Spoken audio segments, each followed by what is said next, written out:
देखिए, भारतीय जनता पार्टी के लोग ये झूठ और झांसा पर ये सरकार बनाए हैं। न यहाँ का सांसद सुन रहा है, न यहाँ का विधायक सुन रहा है, न कोई चेयरमैन सुन रहा है। किसी भाजपा के नेता को जनता की समस्याओं से कोई लेना देना नहीं रह गया है।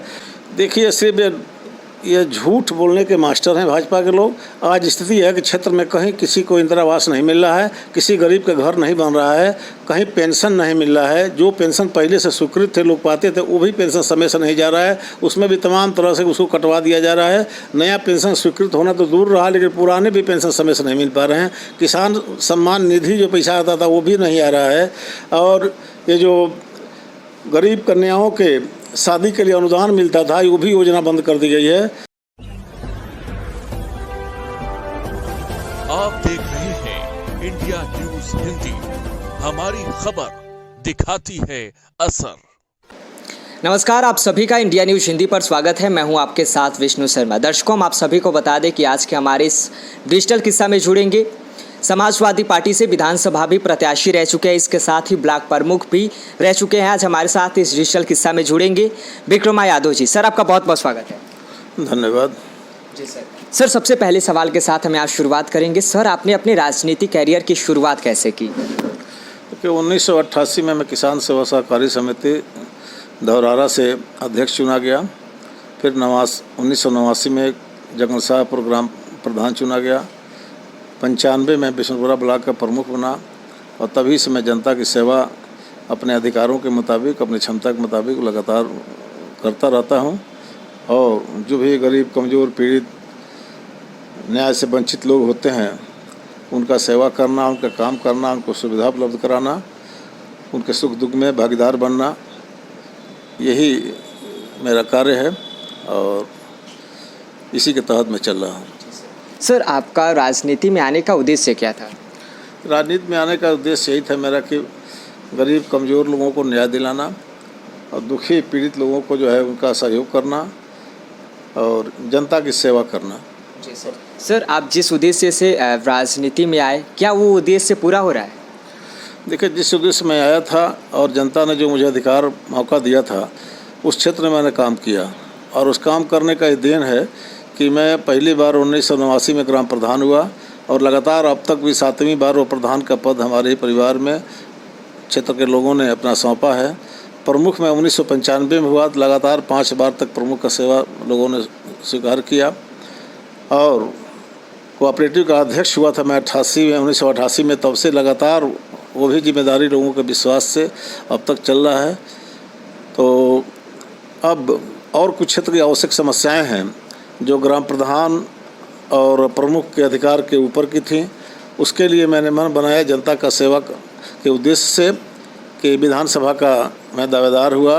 मैं माननीय अखिलेश जी को धन्यवाद करता हूं कि उन्होंने अब इस लायक मुझे समझ करके प्रोना विधानसभा से अपना प्रत्याशी बनाया और लोगों के बीच जा कर के लोगों का, माननीय अखिलेश जी के समाजवादी पार्टी के सिद्धांतों को और उनकी विचारधारा को लोगों के बीच रखा।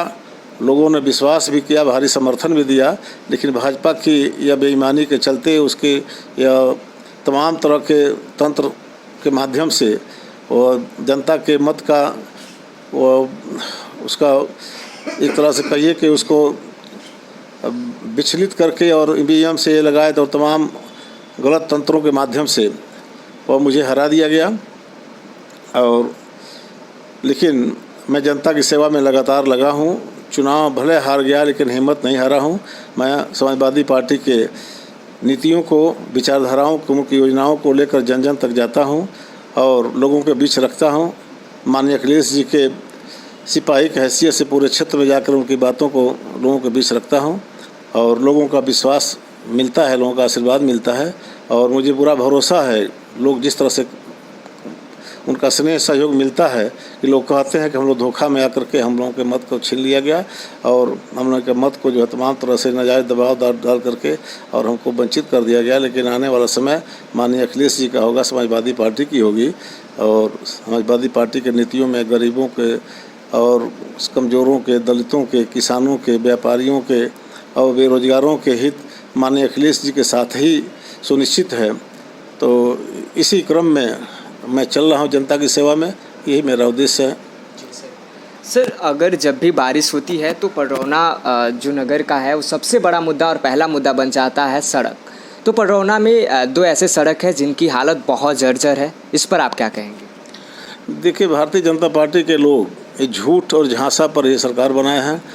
भारतीय जनता पार्टी का उत्तर प्रदेश का उप मुख्यमंत्री माननीय केशव प्रसाद मौर्य जो PWD मंत्री हैं, और इनका नारा था कि 15 दिन के अंदर मेरी सारी सड़कें जो है गड्ढा मुक्त हो जाएंगी, लेकिन सिर्फ उनका एक बयानबाजी ही था, धरातल पर कुछ नहीं हुआ। आज भी चारों तरफ जाइए सारी सड़कें जो है गड्ढे में तब्दील हैं। यहीं जस्ट बगल के देखिए, यहीं पर अम्बे चौक पडरौना से खिड़किया तक की रोड इबरा चलना दूभर हो गया है, पोखरे की तरह से वो तब्दील हो गई है। अम्बे चौक से रेलवे स्टेशन होते कटकुइयाँ मोड़ तक यह रास्ता पूरा गड्ढा में भरा हुआ है।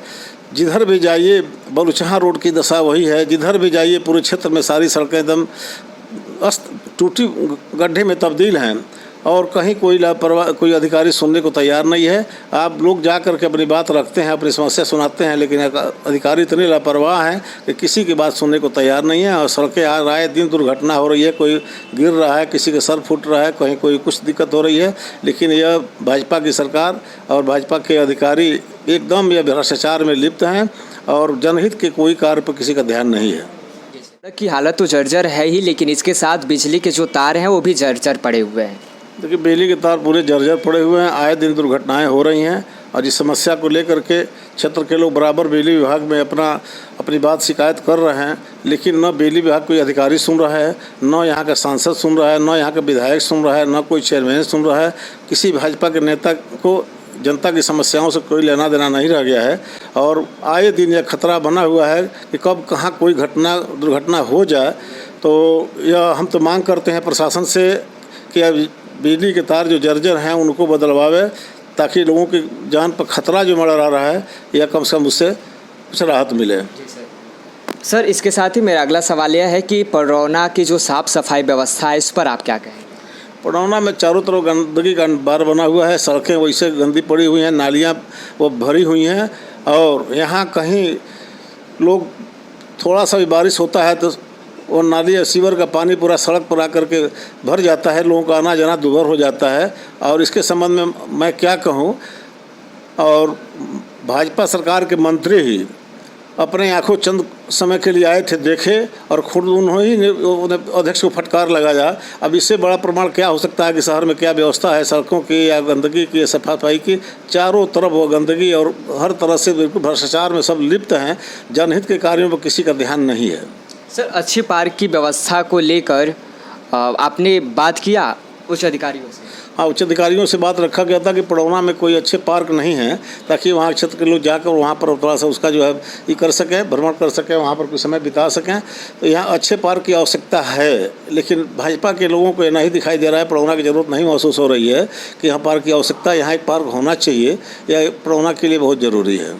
सर, जो सरकार गरीबों तक आवास योजना पहुंचा रही है, आपको लगता है क्यों पहुंच रही है?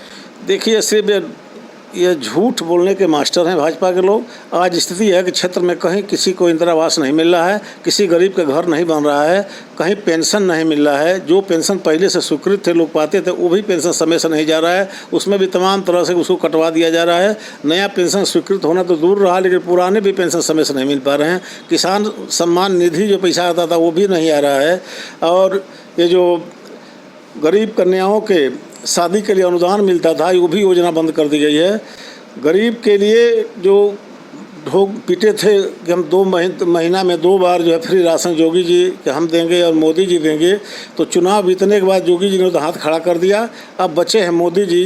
2024 का चुनाव आने के बाद उन्होंने भी हाथ खड़ा कर देगा, चुनाव राशन फ्री राशन ख़त्म हो जाएगा।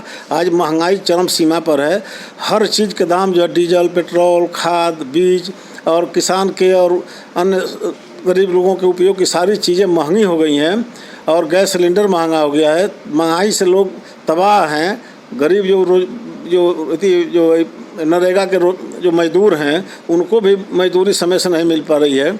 यही स्थिति हर तरफ तबाही मची हुई है, और ये सिर्फ ढोला पीट रहे, खाली हिंदू मुसलमान की बात, मंदिर मस्जिद की बात, हिंदुस्तान पाकिस्तान की बात करने में लगे हुए हैं। और नौजवान बेरोजगार हैं, सड़क पर उनके पास कोई रोज़गार नहीं है। रोजगार वो आत्महत्या कर रहा है, किसान आत्महत्या कर रहा है। आज पूरे प्रदेश में तबाही मची हुई है, लेकिन भाजपा की सरकार खाली हिंदू मुसलमान सांप्रदायिक तनाव और सांप्रदायिक सौहार्द बिगाड़ करके और अपनी राजनीति करने में लगी हुई है। जी सर। सर, नगर पालिका का चुनाव बहुत नज़दीक है, इसको लेकर क्या तैयारियां चल रही हैं? देखिए, जनता अपने को भाजपा को वोट देकर ठगा महसूस कर रही है और ये नगर पालिका के चुनाव है। नगर से सबका संबंध है, देहात के लोग भी नगर में आते हैं, नगर के लोग भी नगर में बसे हुए हैं। तो नगर पालिका का चुनाव हुआ वो बहुत गलत हो गया, इसको सब महसूस कर रहे हैं। 5 साल में लोगों ने देख लिया है। अब यह भाजपा के जो नगर पालिका के अध्यक्ष हैं उसको बदलने के लिए लोगों ने मन बना लिया है कि अब भाजपा का हम नहीं बनाएंगे वहाँ नगर अध्यक्ष, अब कोई समाजवादी पार्टी का बनेगा, जो कम से कम हर गरीब मजदूर कमज़ोर की बात सुनेगा, लोगों के बीच जाएगा और जनता की समस्याओं का समाधान करेगा। जी सर, अभी हाल फिलहाल में कुछ दिन पहले कि एक बैकुंठपुर कोठी में घटना हुई है, एक 2 साल की बच्ची के साथ दरिंदगी की गई है और दरिंदगी कोई और नहीं उसी गांव के रहने वाले एक युवक ने की है जिसकी उम्र 24 वर्ष है। इस पर आप क्या कहेंगे? यह हर क्षेत्र में अत्याचार मचा हुआ है। आज देखिए, वो 2 वर्ष की बच्ची के साथ जो 23 वर्ष का युवक दुष्कर्म करता है। कहीं किसी का कोई भय नाम की कोई चीज़ नहीं रह गई है, कहीं प्रशासन का भय नाम का कोई चीज़ नहीं है।